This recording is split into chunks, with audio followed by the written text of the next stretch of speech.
Hey, we're live on location at the Velocity Church Planners Conference here at Mountain Lake Church, Cumming, Georgia, sitting with a special guest, a tremendous honor. Pastor Furtick, Charlotte's very own, is in the house with us. Are you excited today? Of course. You always are. Always am. Good to have you here. And men especially, getting to speak life into people and cast a big vision for their ministry, encourage people. That's my heart, and just telling people what God has planned for you is bigger than anything you're dreaming. So anytime you get to share that fire with people, that's exciting. I mean, it's supposed to be special, but you being like a church planner and being here at this Church Planners Conference, I mean, that connectivity must be really special. Totally. I mean, we started 4 years ago with 7 families and a dream. We didn't know anybody in Charlotte. We just had this vision. We wanted to see God do something through our lives, that at the end of our lives, we wouldn't be looking back on a full 401k and a lot of wasted time and wasted opportunity. And so to know that there are guys out there today and even watching us right now who are deliberating, should I go big with the dream God has put in my heart? Sure. Or am I going to take the safe route? For me to kind of get to push them out of the boat toward Jesus and maybe be that voice that can be a catalyst to say, go for it, trust God in big ways. I had so many people doing that for me and speaking over my potential. And to get to do that for anyone, whether they're a stay-at-home mom or an aspiring church planter, I mean, that's a great opportunity. I mean, it's incredible. In a 4-year span, you started out with 4 families. Yeah, we started with 7. 7 families. And we actually started with me, my wife, and there was one other couple. And our wives were pregnant, and so we counted ourselves as 6. Wow. Because you've got to count roll call of the kids, right? Right. So when you say how many you're running, you go, I'm running 14. Yeah, exactly. Right. And we moved to Charlotte just to see a life-changing move of God that would change the landscape of the city. And it literally started with fasting and prayer and reading everything we could get our hands on. We just wanted to learn, and we had nothing to lean into but God. And so that story really is as God-inspired as it sounds. There were no tricks in the bag. I didn't grow up in some big church background. My dad's a barber. My mom's a school teacher. I can tell. It's great. Oh, thank you. I'm kind of in between styles right now. I don't know what I'm doing with my hair, but anyway, the whole point is, if we could step out on just total faith and just a naive trust in God to believe that He can do anything, anybody can. This isn't some group of elite Navy SEAL Christians who were armed with strategy and resource. We didn't have any major funding.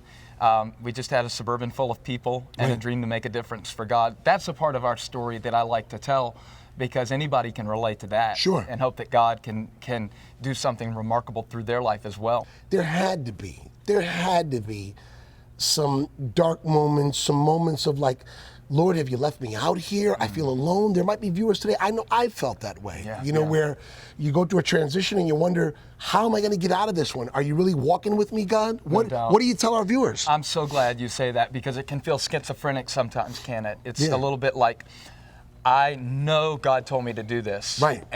And by that, we say, preachers are really bad about this, I know God has told me to take this step. I know God has told me to go in this direction. What we really mean is, I'm about 80% sure at best. And then, I found myself leading our team and telling them, we're going to take this city for Jesus. We're going to reach every lost person within 50 miles of our church, and we're going to have a great global impact for God. And then I would go home and talk to my wife, Holly. And I'd say, have I totally led these people off the edge of the cliff? Is this really going to happen? And it wasn't that I was being hypocritical telling people what I thought God could do. I was literally struggling between what I knew in my heart and my spirit that God could do and what I thought He would do. And there's a verse I love in 1 Samuel 14 about Jonathan, the son of Saul. And he gets up one day and he's tired of the Philistines harassing the Israelites. They chased them into caves, and they're down to one weapon in the whole Israelite army. And Saul and all the leaders, 600 of them, are huddled under this pomegranate tree. And Jonathan looks at his armor bearer, and he makes this crazy motivational speech. He goes off on this really, really exciting kind of God can do anything speech. He says, nothing can hinder the Lord from saving, whether by many or by few. But then he gives this pre-qualifying kind of disclaimer before all that, and he says, perhaps the Lord will act in our behalf. Perhaps. Perhaps. And so you've got this guy talking out of both sides of his mouth. On one hand, he's saying, sure, God can do anything, nothing can stop God. And it's almost like the same faith that enabled him to say that in the very same moment knew, and I'm pretty sure God's going to do it. So right, I know he can, right, and I'm pretty sure he will. Right. And I'm hoping that he will. Perhaps he'll act. And I just want to encourage any of you today who are in that place stuck between God's promise and your perhaps, that God's promise is bigger than your perhaps. Wow, that's great. You're always going to have a perhaps. You're always going to wrestle with, am I good enough for this? Can I really pull this off? And the answer is, no, you can't. And that's where you have to tap into the supernatural power of Christ. Sure. That's where you have to go back to what God has spoken to you. You have to surround yourself with the right people who can get up in your face and talk a little junk to you and That's tell right, you you're not going to quit. You're going to keep pressing forward. We've got you. We're behind you. We're going to go out beside you and fight battles for you. And if you've got yourself surrounded by the right people and you go back to that promise and you go back to that place where God has spoken to you and where God has spoken in the scriptures, you'll find every single time that God's promise is bigger than your perhaps. Yeah. You just got to have the perspective to see it that way. That's incredible stuff. And there's people watching who really need to find, here's the trick word now, balance. Yeah. What steps do you take to try to find balance? I don't know that I ever achieved the perfect balance. The first key to that is I have a great team. Right. They truly believe in freeing me up to only do what only I can do. Right. And I've been blessed with that since day one. This is not and a that's one-man teaching. show. Is that teaching, Pastor Steve? Absolutely. I mean, that was recruiting. That was going up to people in the early days and saying, hey, I want you to sell your house, quit your job, move with me, start a church, and fulfill this role because I see God's hand on your life. And oh, by the way, I can't pay you, and I don't know if I'm ever going to be able to pay you, but I see potential in you. And raising those people up and giving them authority and trusting them and really letting them step into who God had made them to be. Okay. Not just to protect me, but so that they don't get robbed of the opportunity to express their gift. There are people that are called to help you and people that are called to fulfill roles that you're frankly not any good at.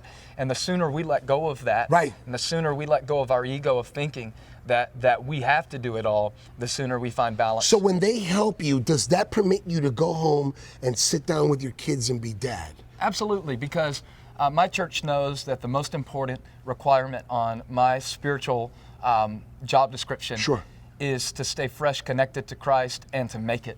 Right. And my team wants me to make it. Right. I don't ever want to bring dishonor to the body of Christ. Look, I'm a young dude. I'm not the guy to really be asking about how to live a balanced life. The jury's still out on me. Right. I'm just getting started in this thing. Sure. But I can promise you this, I take it seriously. Yeah. My wife knows she's loved. We go on a hot date every Thursday night. That's what I want to hear. That's what I want to hear. Every Thursday night. I'm home with my kids. I don't do a lot of dinners out. I don't accept a lot of speaking invitations. I stay home, man. I got a beautiful wife and cute kids and a great church. That's I don't have to run around preaching to somebody else's people. I stay home, I study, I preach, I lead my staff. I try to keep it between the lines, go out every once in a while, but try to keep the priority focused. And I would just say to all of you who feel like, hearing this story of a church that's growing is almost discouraging to you because you're not a pastor, you're just a husband. Sure.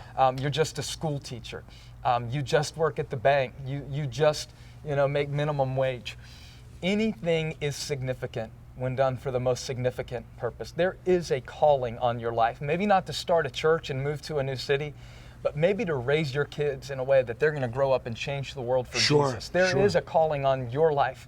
And through embracing that calling and through mining your potential and stepping out in faith wherever God has called you, I believe that each of us has the potential to live an Ephesians 3:20 life. In fact, that's a blessing that I pray over your life today, that God would do exceeding abundantly above all that you ever asked or imagined, according to His power. That's right. Not according to your position on the org chart, not according to your pay grade or your salary level, not according to the car you drive, not according to the situation you currently find yourself in, not according to your rebellious teenagers who are having all these hormonal shifts, right, and they're acting crazy like aliens, but according to His power, which works mightily in you. And according to that power today, may you believe God for big things. May you find yourself in a posture of sanctified naivete, believing that anything is possible with God, and His promise is bigger than any perhaps in your life. That's absolutely incredible.